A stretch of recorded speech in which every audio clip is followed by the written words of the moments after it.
जामनेर तालुक्यातील शेंगोळे यात्रेमध्ये 2 नंबरचे धंदे जोमात, कारवाई करणारे गेले कोमात। अधिक माहिती अशी की जामनेर तालुक्याच्या अंतर्गत यात्रांमध्ये बीट हवालदार व त्या विभागाचे पोलीस उपनिरीक्षक यांना यात्रेमधून लाखो रुपये हप्ता दिला की 2 नंबर चालू करण्याची परवानगी दिली जाते। यावर स्थानिक पोलीस निरीक्षक यांना कुठलीही माहिती नसताना त्या माहितीची गुन्हे शाखेने चौकशी करावी।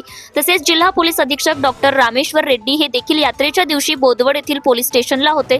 जर ते शिंगोळा येथे यात्रेमध्ये गेले असते तर या 2 नंबरवाले धंद्यांना पोलिसांनी परवानगी दिली, त्या पोलिसांवर गुन्हा दाखल करण्यात यावा। कारण असे की या धंद्याचे मालक अमजद तडवी व त्यांचे साथीदार यात्रेमध्ये शाळेच्या मुलांना लाल काला दाखवून व आपले पण उभे करून मुलांना पैशाची आमिष दाखवून पैसे लुटण्याचा धंदा हा त्या पोलिसांच्या आदेशाने केला जातोय।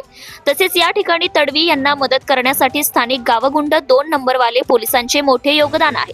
त्या योगदानामुळे अनेक लोक लाखो रुपये या ठिकाणी यात्रेमध्ये हरवले जातात।